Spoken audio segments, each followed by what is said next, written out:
Alô, alô, minha companheira, meu companheiro, meu companheiro. Pois é, estamos começando mais um podcast das estrelas. E você sabe, aqui eu não falo das estrelas, eu falo com as estrelas. E hoje eu vou receber uma pessoa que é muito querida, que é um amigo de muitos anos e que tem uma história de vida muito linda e que é inspiradora. Por isso que eu queria muito conversar com ele aqui para contar essa história para vocês.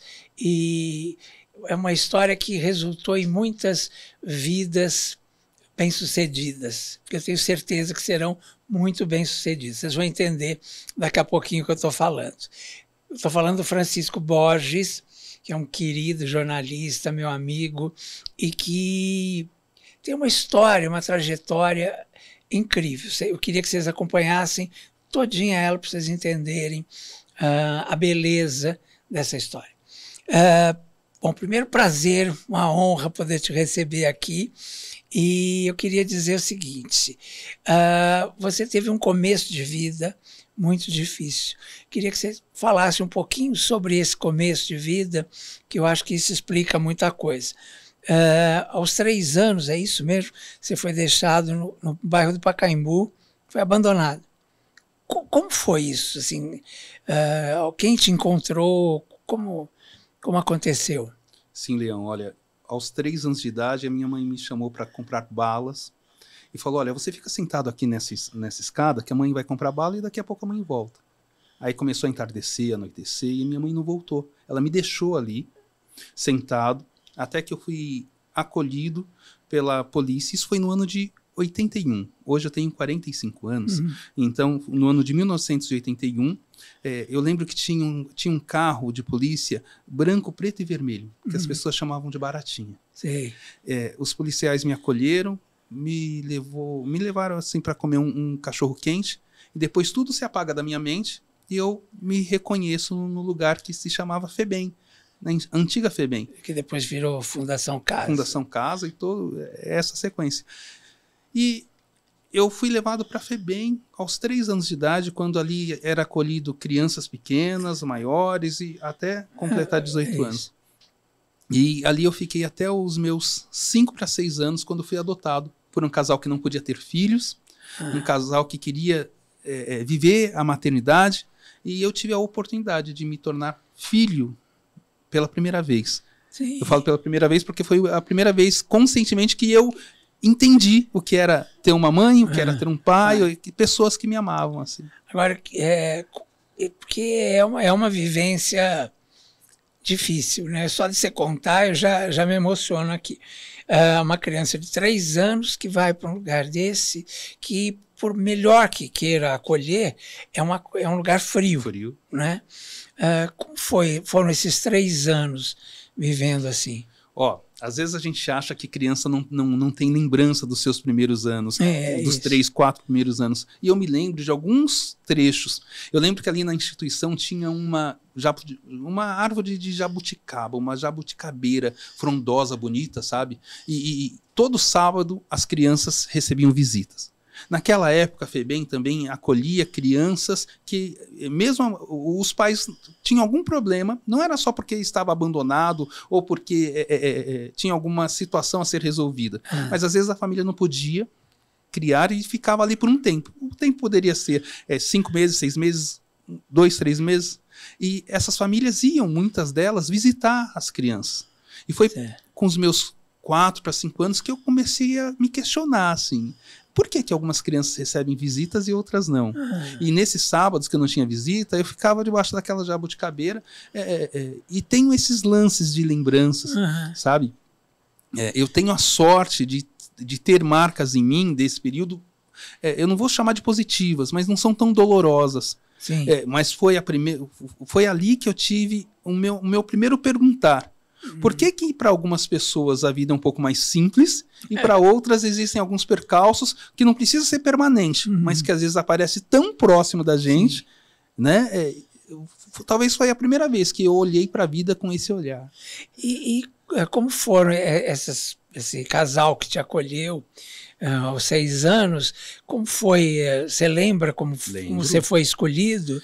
Como eu fui escolhido, não, mas eu me lembro o dia que eles me tiraram daquela instituição. Depois de todo um trâmite para adoção, eu lembro...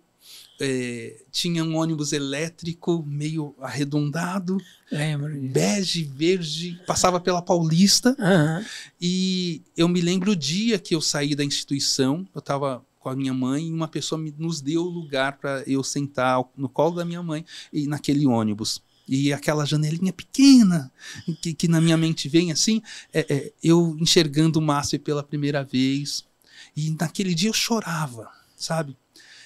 As crianças, quando nascem, elas choram. Eu acredito que o meu nascimento como pessoa... Sim, foi choro foi ali. As pessoas nascem indivíduos. É quando a pessoa ela não consegue identificar ou distinguir o que é ela, o que é o outro. Naquele momento eu entendi que eu estava recebendo uma porção muito positiva da vida, e aquele choro, talvez, não sabendo o que estava acontecendo, estava me dando... um indício de que eu estava nascendo através de uma oportunidade. A adoção, para mim, chegou como uma oportunidade de receber afeto, conseguir ter um olhar... Não é nada material, né, nessa idade, é o afeto mesmo, é o básico, né? E como foi, assim, eles explicaram por que eles se escolheram, porque eles deviam ter outras crianças lá, né? Olha, não, eles não disseram por que eu fui, ou se eu olhei para eles e sorri, os conquistei. Não, isso eles não falaram. Pelo menos se falaram, eu não lembro hoje. Sim. E aí, daqui a pouco, vou te contar até quanto tempo eu fiquei com eles, né? Porque eles também faleceram no decorrer da minha vida, assim. Mas, eu não sei por que eles me escolheram, mas eu sei que eles já estavam juntos há 25 anos, já tinham tido várias tentativas de ter filho biológico, não aconteceu, e eles optaram pela adoção. Certo. Então eles já não eram jovens. Não. Já 25 anos de casados. Eu lembro que, sim, já tinha em média 50 anos. E foi uma oportunidade que eu tive mesmo de... Linda. E onde você lembra o bairro que era a sua primeira casa? Sim, eu morei e cresci no Jardim São Luís, zona sul de São Paulo. Que legal. Do lado do Parque Santo Antônio, do lado do Capão Redondo. Próximo aqui do nosso estúdio. Bem pertinho do estúdio aqui. Então, aqui essa região eu conheço. Chácara Santo Antônio, né, que é bem próximo.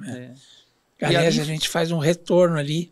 Eu sempre lembro de você, porque era o Jardim São Luís, eu falo assim, aqui ele morou. Morei, eu tenho muito orgulho de ter passado e vivido ali a minha infância, minha adolescência, sabe? Porque o pertencimento, ele é muito interessante como vai sendo construído, né, Leão? A gente olha para os lugares, e muitas vezes de precariedade, mas quando você vive ali, vive lembranças boas, te inspira. E eles, eu vou te fazer uma pergunta que você vai entender. Eles eram um casal preto ou era um casal branco? Duas pessoas pretas. Duas pessoas pretas. Minha mãe e uma mulher que trabalhava numa lavanderia, uma rede de lavanderias, uma pessoa simples. Meu pai um contínuo do IPESP, ou seja, o funcionário público. E a minha mãe, ela era tão requintada na simplicidade dela. Sim. Ela me levava para lugares... porque ela dizia assim, é importante, meu filho, que você conheça, é importante que você tenha acesso a esses lugares. Eu me lembro dela me levar no MASP, eu me lembro dela me levar no Memorial da América Latina, no Centro Cultural Banco do Brasil, sabe? Eu era pequenininho, e ela se esforçava para aquilo, para que eu pudesse enxergar horizontes para além de onde a gente vivia. E isso construiu muito, porque era uma idade muito tenra, né? É onde está se construindo a personalidade. Quer dizer, essa pessoa que você é hoje, desculpa, passa por aí, né? Muito. A minha mãe é a grande inspiração que eu tive na minha vida, até os dias de hoje. Porque ela, quando ela me adotou, Leão, ela estava com câncer, com leucemia. Nossa. E imagina uma pessoa com leucemia sentindo as dores do corpo e conseguindo, mesmo com essas dores, jorrar afeto. Minha mãe e eu, quando a gente se olhava, eu sabia exatamente o que como ela estava pensando, não sabia o que ela estava pensando. Sim. Mas a gente tinha essa troca do olhar, a gente tinha essa afinidade de construção mesmo. Vivemos juntos dos 6 até os 12 anos. Quando eu tinha 12 anos, minha mãe, infelizmente, faleceu. Mas ela me deixou marcas assim tão bonitas. Porque é uma fase muito importante. Muito. Né? Por isso que eu falo que eu tive a oportunidade de saber o que é um abraço. Um abraço e a pausa do silêncio, porque silêncio só existe entre pessoas que... O silêncio que não é peso. Que tem harmonia, que tem... Isso. Porque o silêncio é um respiro ou um grande poço. Quando você não tem intimidade, é constrangedor o silêncio. Mas quando você tem intimidade, e de verdade, assim, sabe? A gente se abraçava, a gente fazia coisas simples. Eu lembro, ela já não podia mais trabalhar por causa da doença que ela carregava naquela época. Às vezes a gente assistia a sessão da tarde, ela fazia, eu gostava de arroz, feijão e ovo. E aí todo dia ela me perguntava, olhando com carinho, o seu ovo é com a gema mole? Aí eu falava, sim, é com a gema mole, para abrir a tampinha assim e jorrar sobre o arroz. Sabe umas coisas assim? Sim. Eu acho que essa construção de lembrança afetiva, se eu não tivesse tido a oportunidade de ser adotado, de ter uma família, eu não saberia hoje o que é isso. Exatamente. Talvez tivesse outras lembranças, mas não agradáveis, não talvez profundas, não. Né? E sobre a sua mãe biológica, algum momento você teve notícias, teve alguma informação, algum contato? A minha mãe, ela me deixou aos 3 anos sem nenhum documento comigo. Sim. Então ela falou realmente, fica aí sentado, que a mãe já volta, e eu não sei o que aconteceu. Né? É lógico que eu já me perguntei por diversas vezes. Isso, Mas uma coisa eu tenho consciência. Eu fui muito amado por ela também. Sim. Sabe por que eu penso assim? Porque para uma mulher, se ela já tivesse a ideia de me deixar, talvez ela não teria me criado até os 3 anos de idade. Eu era bem criado, sabe? Eu tinha a estatura de uma criança de 3 anos. Os meus pais adotivos falavam que eu estava bem nutrido. Então, alguma coisa aconteceu com ela. Ou algum desespero que ela viveu. O momento, né? Tá. Eu nunca mais a vi, não nos encontramos. Mas é bonito, né? Você ter esse carinho ainda por ela, né? Eu tenho, de verdade. Isso é legal. Acho que isso também me ajudou. Claro. Sabe? Porque a gente viver submerso na dor, ou naquela dor do abandono só, é muito difícil. Então, pra gente andar, seguir, acho que a gente tem que estar um pouco mais leve. Né? Não dá para levar 30 quilos de arroz nas costas e caminhar leve pela vida. Não rola assim. Agora, você hoje é jornalista, você estudou várias coisas, não só jornalismo, né? E isso... também veio dessa criação, porque o seu pai ainda continuou vivo mais um tempo, né? Até quando você conviveu com seu pai? Eu convivi com meu pai até eu completar 15 anos. 3 anos após a morte da minha mãe, ele faleceu. Também faleceu. E eles eram muito ligados, assim, porque eles tinham uma história, né? Antes de eu chegar, eles já tinham uma história. Sim. Eles, é lógico que queriam um filho, mas eles já tinham a cumplicidade deles. Sim. E eles, com muita gentileza, eles me inseriram nisso. Né? E eles eram aquele casal que a família toda gostava. As festas da família, da grande família dos dois, aconteciam na nossa casa. Sim. Então, eu fui criado enxergando e percebendo o que é uma família preta reunida, sabe? Eram festas que começavam, por exemplo, sábado à tarde, e passava-se a noite toda, o povo reunindo, dando risada. Alguns que moravam longe, não podia, né? E ficava ali na casa, e aí no outro dia tinha o café, o almoço, sabe aquelas coisas assim? De família. Família numerosa. Então, eu era filho único, mas eu me sentia parte de todo mundo ali. Só teve um momento, Leão, que tudo isso meio que desestruturou. Essa linha de afeto era minha mãe. Ela que tinha a ponte, ela tinha essa ligação entre os seus parentes e os parentes do meu pai. Quando ela faleceu, eu fiquei meio sem chão, porque algumas pessoas sumiram, sabe? Sim. Por questões deles, mas sumiram. Eu falei, nossa, mas cadê aquela pessoa? E foi aí que talvez a primeira vez que eu me balancei. Sei, assim. deu uma... Sentiu que as coisas estavam mudando, né? E para pior, né? Sim. E eu lembro de um contato, a gente é amigo há muito tempo, eu lembro de um contato que a gente teve justamente na morte de um parente seu. Acho que era de uma tia, né? E eu lembro dessa família numerosa ali que você reencontrou, muita gente e tal, que tinha todo uma coisa de carinho mesmo, assim, de uma intimidade muito grande, assim, de família, que eu lembro que eu fiquei comovido, quer dizer, eu não tinha muito a ver com aquela história, porque eu estava chegando na vida de todo mundo, né? Mas eu lembro de ter ficado comovido com isso. Mas você é muito carinhoso, né, em estar ali com as pessoas também, e sempre com jeito de acolher, né? Você tem muito isso. Esse é meu jeito. Agora, essa tua história de início de vida fez você essa pessoa especial que você é. Então, a gente estava falando do jornalista. O que essa sua criação influiu na sua carreira, no seu jeito de ser, enfim, no que você é hoje? Olha, eu vivi com a minha família até a morte da minha mãe, com todos. Depois a família fica um pouquinho mais restrita. Meu pai, um homem brilhante, assim, muito simples e muito especial. Porém, ele tinha uma questão com ele. Às vezes, talvez ele não conseguia olhar para a vida assim, do mesmo jeito que minha mãe olhava. Porque ela, mesmo dentro da simplicidade, ela tinha um horizonte que era para além do que ela vivia. Sim. Ele não.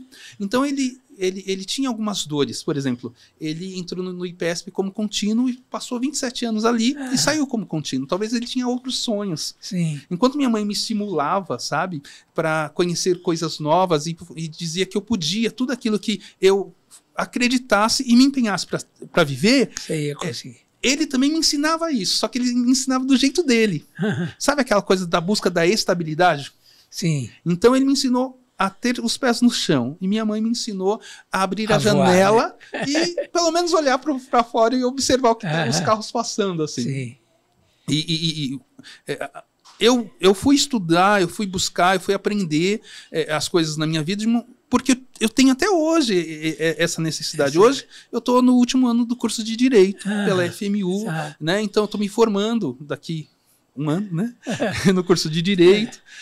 Como jornalista, a comunicação foi muito importante para mim. Eu trabalhei 20 anos em rádio e foi importante. Trabalhamos, aliás, nos conhecemos numa rádio que nós trabalhávamos, né? Exatamente. Então, sabe essas oportunidades que a vida traz? Né? Então, quando eu olho hoje a situação de muitas pessoas, às vezes com muita precariedade, né? Eu não acredito na meritocracia, eu não acredito nessa ideia de que estão ali as pessoas, os melhores. Muitas vezes é importante a gente parar e pensar que algumas pessoas estão naquele lugar não porque tem mérito para tanto, mas porque foram postos, direcionados, colocados ali. Mas quando você vem de uma família simples, mas que te possibilita enxergar... Sim, voar mesmo. É tão gostoso, né? O teu primeiro trabalho, como foi? Sim. Porque você tinha, nessa época você tinha 15 anos quando faleceu seu pai. Você devia estar fazendo o ensino básico ainda ou já isso fundamental, né? Aí eu estava lá com os meus 14 anos, porque na época eu podia ser registrado com 14 anos. Então eu fui registrado como office boy em uma loja de decoração em Moema. E passei lá talvez uns 8 meses. A loja fechou, eu saí. Aí eu fui, logo na semana seguinte, a dona da agência que me contratou gostava de mim, sabe? Achou que eu fui bem na entrevista. Então, mesmo desses 8 anos que eu estava trabalhando na loja, ela me acompanhava. E ela me colocou num escritório de contabilidade uma semana depois. E ali eu entrei como office boy, mas o meu patrão falou, ó, se você... já que sai bastante, encontrar algum comércio que precise de contabilidade, além do um salário mínimo que você ganha, eu vou te dar o primeiro honorário do escritório. E era mais um salário mínimo. E eu falei, não é que esse negócio pode dar certo? Aí eu fiz contas, né? Sim. E, ó, mesmo sendo office boy, na época eu trabalhava e eu saía com os cartõezinhos do escritório, de porta em porta, falando, se você precisar de escritório de contabilidade, entre em contato aqui. E não é que começou a dar certo? Olha, então eu comecei a ter essa noção de que eu poderia mais. Sabe, eu poderia mais. Aí eu montei meu escritório de contabilidade com 18 anos, porque eu me formei técnico em contabilidade, junto com um primo. Tive o escritório por 6 anos e depois eu só saí do escritório porque eu queria ir para a área da comunicação e começar a estudar. E foi aí que eu fui para outro percurso. Mas eu comecei a trabalhar por conta com 18 anos de idade. Trabalho por conta até hoje. Sim. Né? Montei minhas empresas, tal, tô caminhando no percurso da vida, mas eu acho que foi isso. Eu sempre tive uma vontade de vivenciar algumas coisas. Agora, você, isso que a vida te deu, de certa forma você quis retribuir ou talvez vivenciar isso que tua mãe e teu pai fizeram com você, e aí você teve um primeiro menino que eu conheci muito bem, que é o Vitor, que hoje está com 15 anos, não é isso? E como é que foi esse seu encontro com o Vitor? Então, olha, a adoção para mim, ela sempre chegou, porque o laço que eu conheço de família, Leão, veio pela adoção. Sim. E eu queria constituir a minha família. Né? Então, a adoção para mim, ela não é uma atitude de caridade, não é olhar para a pessoa com piedade, mas é uma forma legítima de constituição de família. E eu, como um homem gay, olhei para mim e falei assim, eu vou constituir a minha família também, porque eu tenho sonhos, eu sei que eu tenho experiências que eu gostaria de partilhar, eu tenho afeto que eu quero trocar, e a constituição, a chegada de filhos, também é uma forma disso. Sim, sim. Tem pessoas que vivem muito bem sem ter filhos, mas eu tinha esse desejo. Então eu busquei o Vitor por um processo, começamos, ele chegou logo que nasceu, foi a minha primeira adoção que aconteceu há 15 anos. Então eu tinha 30 anos quando eu adotei meu filho, ficamos juntos 12 anos, 11 para 12 anos, só nós dois, assim, sem outros filhos. Nessa época eu acompanhei bem. Sim. Como foi essa adoção? Foi simples? Olha, muitas pessoas não sabem, mas pessoas, homens ou mulheres, independente da sua orientação sexual, podem adotar. A exigência é que exista 16 anos de diferença entre o adotado e o adotante. Certo. Então nós tínhamos isso. Isso é uma regra importante. Né? Eu entreguei a documentação junto ao fórum, né? Na época eu morava no centro de São Paulo, então o Fórum João Mendes, encaminhei a documentação, passei por um processo de acompanhamento por psicólogo e assistente social que observaram a minha vida. Esse processo para eu me tornar um habilitado à adoção, Sim. um ano e pouquinho. Mas nesse momento você já tinha o Vitor, quer dizer, em mente?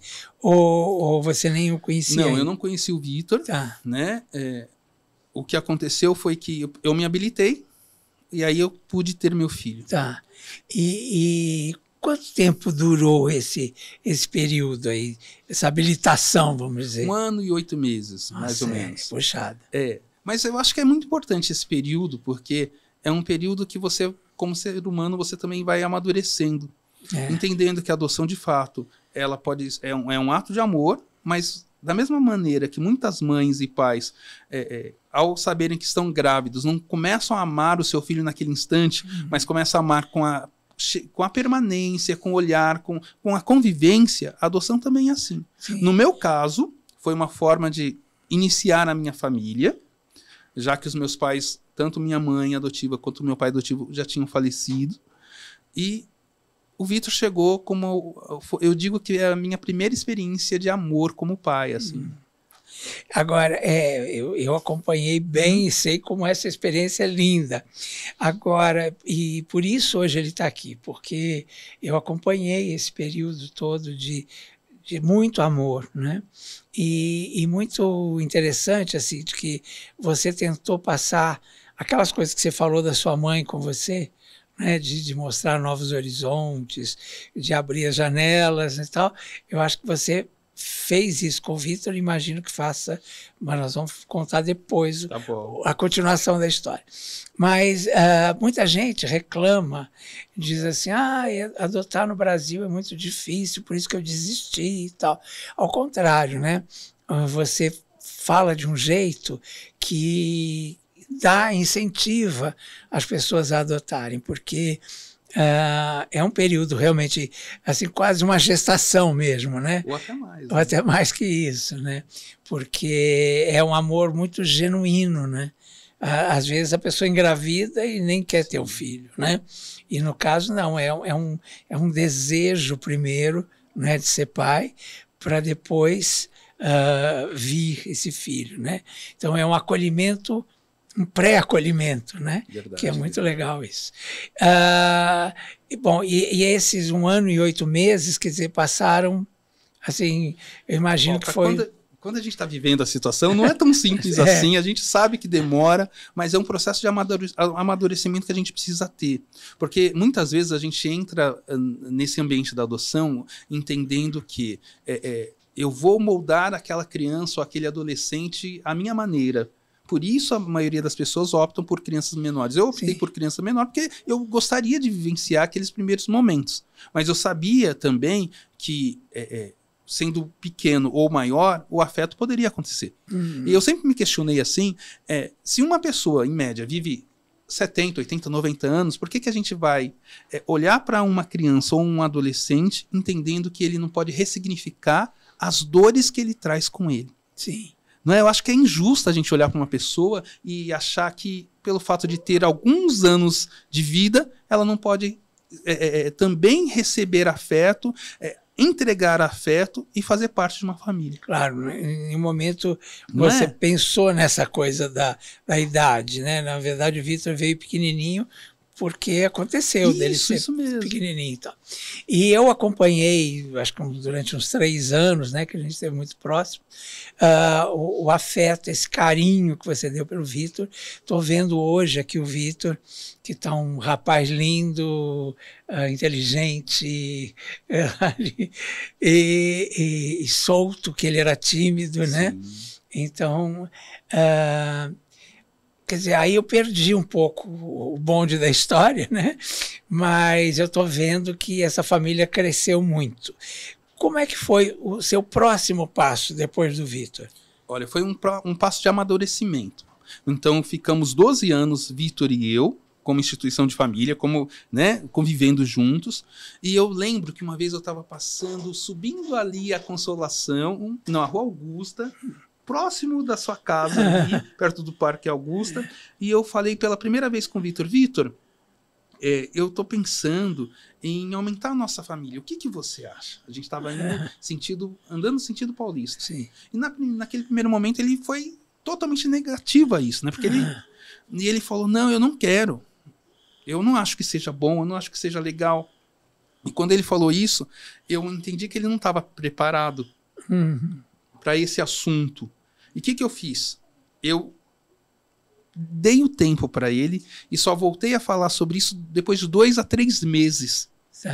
Porque eu percebi que naquele momento ele não estava preparado para isso. E a adoção, uma futura adoção, teria que ter o compartilhar, o recebimento meu, mas de quem já estava, que era meu filho. Porque senão uma família, poderíamos ter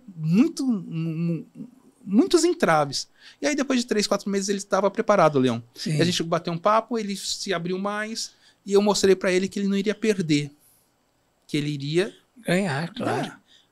Né? Então, talvez isso tocou ele de um outro jeito. Ele foi muito importante quando eu dei entrada no segundo momento, num segundo processo, que aconteceu só 12 anos depois que ele chegou. Né? E esse segundo processo, por você já ter o Vitor, foi mais simples aí, concretamente, assim? Ou também... Não foi mais simples. Porém, os psicólogos, assistentes sociais da equipe técnica do Fórum João Mendes, eles foram muito criteriosos e quiseram muito ouvir o Vitor. Porque se tivesse uma negativa ali do Vitor em aceitar ter irmãos, talvez nós precisássemos, primeiro, cuidar disso, para depois dar sequência. E eles perceberam que o Vitor estava muito preparado, sabe, para isso, aberto, sabendo que também isso era muito importante para mim. Uma família convencional, quando vai ter um bebê, não pergunta para o outro, não necessariamente para os irmãos menores se querem, só simplesmente engravida. Às vezes até pergunta, mas na maioria não faz isso. Né? E eu conversei com meu filho, ele se abriu também porque viu que era importante para mim e ele foi ouvido por essa equipe e por ele ter esse amadurecimento que foi construído, o processo foi mais leve, né? Todos entenderam que se chegasse uma ou duas crianças com idade igual ou menor que ele, tudo daria certo. Se fosse mais velho, não, porque essa hierarquia de idade era importante existir, sabe? Claro. Agora, a questão de você ser gay aí nessa segunda vez, foi algum entrave ou foi uma coisa natural? Olha, eu dei entrada em 2018, final de 2018. Não foi não foi problema, mas eles quiseram também entender como eu vivia. Quais eram os meus valores? O que eu priorizava? Eu deixei muito claro que eu, como todo ser humano, queria ser mais feliz.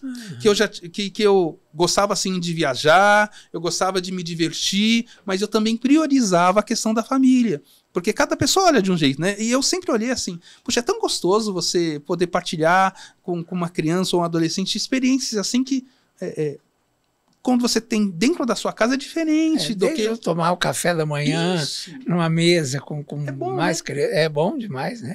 É maravilhoso. E aí eles me ouviram nesse sentido e me deram ok, eu me tornei habilitado.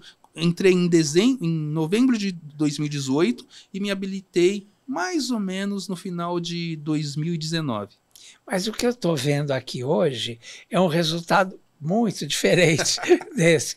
Então eu queria que você contasse. Como é que foi essa segunda adoção para você? Eu optei por crianças maiores.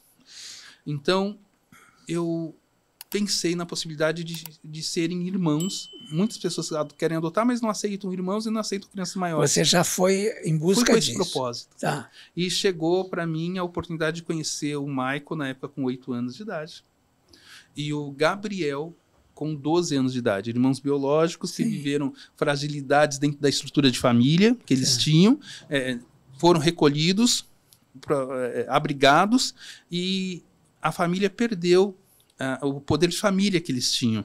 Ele foi destituído dessa família. Então, posto para adoção, os dois. E eu tive a oportunidade de conhecê-los. Assim. É engraçado que o Vitor faz aniversário dia 27 de abril. É um taurino. Taurino, E o Gabriel faz aniversário dia 22 de março de 2008. Ou seja, eles têm uma diferença de 35 dias. Enquanto o Vitor estava nascendo, o Gabriel tinha nascido alguns dias antes, em outro lugar, numa outra família. E a vida fez com que a gente se encontrasse. Então legal. Hoje, as pessoas olham neles na rua juntos, eles acham que eles são gêmeos. Olha como a vida né? É barato, Ele um é ariano, outro é taurino, então. Isso mesmo. E aí esse era o mais velho. Isso, o Gabriel. E o Michael chegou com 8 anos, 8 para 9. E cada um deles, a gente criou uma ligação diferente. Por exemplo, o Michael, ele chegou, estava na 3ª série, mas ele não sabia ler. Sim. E eles chegaram, Leon, na primeira semana da pandemia. Quando começou a pandemia em 2020... eles chegaram para morar junto comigo em casa. Nossa Senhora. E como foi? Porque era um momento especial no mundo, né? Não era nem só no Brasil, nada. Como foi essa relação? Porque vocês tinham que ficar meio que abrigados, meio fechados. Uma imersão ali, né? Uma imersão mesmo. Né? O Michael, ele chegou, estava na 3ª série, mas ele não sabia ler. Muito mal escrever algumas coisas. Então, eu tive aquele tempo que o período da pandemia, por exemplo, a gente tá na mesma casa toda hora, eu não ter que sair para trabalhar, tá ali ao lado dele. Então, o primeiro laço que a gente teve foi que eu ensinei ele a ler, a escrever. Então, a gente queria um laço. Gabriel também chegou como um menino com 12 anos de idade, com as suas fragilidades, com seus medos, peralta pra caramba, né? Aprontando muito. Sim. E ele tinha uma dificuldade. Desde quando nasceu, ele fazia xixi na cama. E aos 12 anos fazia xixi na cama todas as noites. E ao chegar em casa, 3 meses de adaptação, ele parou de fazer xixi na cama. Sim. E esse fazer xixi na cama, os psicólogos falam que é muito dos medos que traz consigo. Ele vivia com medo a vida toda. Você chegou a pedir alguma ajuda, assim? Sim, eles passam em terapia até hoje. Até hoje, né? Não, e vai passar, se Deus assim ajudar e tudo der certo, a vida inteira, porque a terapia é muito importante pra gente, né? E eu passo também. E com 3 para 4 meses, eles pararam. Simplesmente parou. de fazer xixi na cama. E as coisas começaram a mudar, tudo começou a ser transformado. E é isso. Sabe, aí a gente criou esse laço. Sim. Né? Porque eu toquei ele no afeto, no carinho, no acolhimento, na partida que ele se sentiu confiante. E isso tudo levou um tempo. Lógico. Porque é uma coisa que você vai aprendendo junto com eles, né? Quer dizer, no ritmo deles. Os 2 primeiros anos foram mais puxados pra gente, sabe? Foi. Pra gente começar a se enxergar como família. 2018, 2019... E chegaram em 2020 e até 2021 para 2022. Foi quando as coisas começaram a ficar mais suaves. Assim. E aí, depois que eles foram viver em casa, depois de uns 6, 7 meses, saiu... porque a gente estava num processo de aproximação. Eu tinha guarda para fins de adoção, mas eu ainda não tinha adotado. Aí foi lavrado... Foi dada a finalização do processo, né? E eles receberam o nome, o meu sobrenome na certidão de nascimento. São os Borges. Isso mesmo. E aí, mas só que não parou por aí. Não. E que eu estou vendo aqui, a coisa continuou. Como é que foi esse? Eu tinha o objetivo de ter uma família grande. Então, eu falei, já que a gente está vivendo essa situação toda aqui, por que não já buscar a possibilidade de outros chegarem? E aí, mais uma vez, você fez uma consulta, que aí já não era mais uma consulta pessoal, né? Sim, sim, a gente conversou em família e eu lembro que era julho. Eu tenho um programa nos tribunais de justiça do Brasil todo. Aqui em São Paulo é o Adote um Boa Noite, onde crianças ou grupos de irmãos que não têm candidatos algum, nem na fila nacional, nem internacional. Isso se dá muitas vezes porque são numerosos ou porque ninguém quer de fato, né? E eles gravam pequenos vídeos e pessoas habilitadas para adoção podem ter acesso a isso. Agora, uma coisa bem delicada que eu queria te perguntar, mas eu acho importante a gente falar sobre isso, que é uma questão social mesmo importante. Você acha que por você começar a formar uma família preta, você sendo preto, quer dizer, isso facilitou? Porque existe, eu imagino, e pelo que eu já entrevistei gente, eu sei como é que é isso, que as crianças pretas são mais rejeitadas pela sociedade branca. Então isso quer dizer, de certa forma, facilitou que você pudesse adotar essas crianças? Não necessariamente, porque uma vez habilitado, dentro da minha escolha, né, eu poderia escolher, porque é um momento que você escolhe de fato, tá? E eu escolhi adotar crianças pretas, assim como eu, porque eu sei onde nós estamos na pirâmide social, em que lugar da sociedade muitas vezes nós estamos e do que nós somos privados. E quando você acolhe uma criança, e a maioria das crianças que estão para serem abrigadas, porque as famílias foram fragilizadas, porque o Estado brasileiro não olhou... que as famílias pretas são mais pobres normalmente no Brasil, né? Também. Quer dizer, tem toda essa... Então, todas as fragilidades sociais. Eu olhei e falei assim, porque para mim, Leão, a adoção ela não é só um ato de amor, mas um ato de responsabilidade social também. Sim, com certeza. Né? Porque o amor ele vem com a convivência e a sua percepção de como é a vida e quais as injustiças existem, é aí que vai te direcionar. Né? Eu falei assim, puxa vida, vale a pena. Eu trouxe esses dois para minha vida, somos família e eu queria adotar mais. E tinha um grupo de irmãos lá no Espírito Santo. O vídeo chegou para mim, eu falei, não é que esses pretinhos podem ser meus filhos também? E aí comecei, por autorização da justiça, uma aproximação virtual que durou um mês e depois... Eu, Vitor, Gabriel e Maico, e mais a Sandré que trabalhava com a gente, lá para o Espírito Santo, era mês de julho, passamos um mês lá em férias, e na aproximação pessoal com esse grupo de irmãos. Aí foi quando chegou o João, o Davi e o Miguel. Legal. Quer dizer, um grupo, são 3 irmãozinhos. Isso. De sangue, né, como a gente fala, isso, né? Então hoje nós somos 7.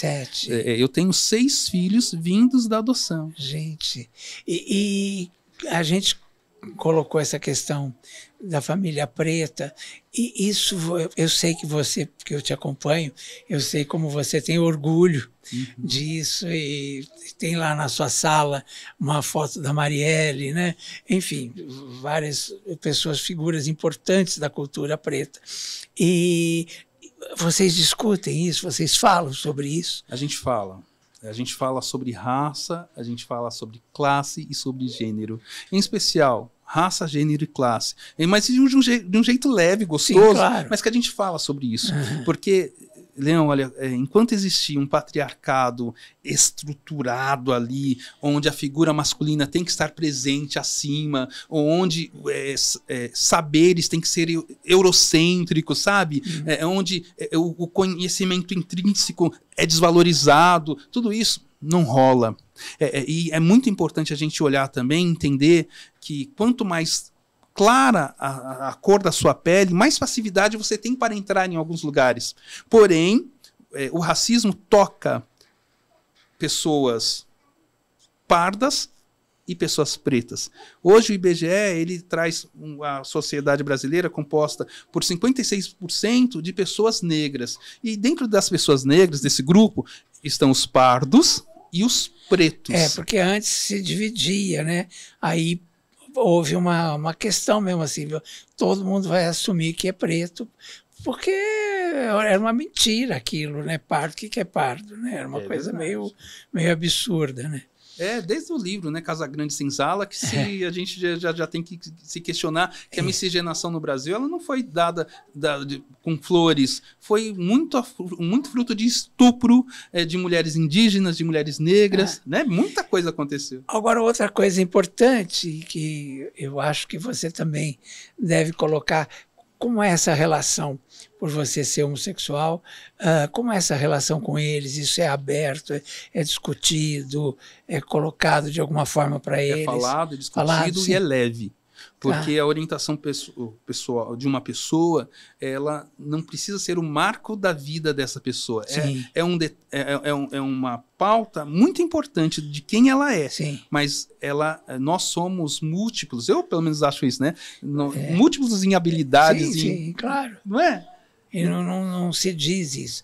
E tem uma questão, eu vi uma entrevista há um tempo atrás do ministro, que agora é ministro dos Direitos Humanos, que eu sou fã, apaixonado, estou doido para trazê-lo aqui, já fiz até o convite, mas é que a agenda dele está bem complicada, o Silvio Almeida, é Silvio de Almeida, né? Almeida.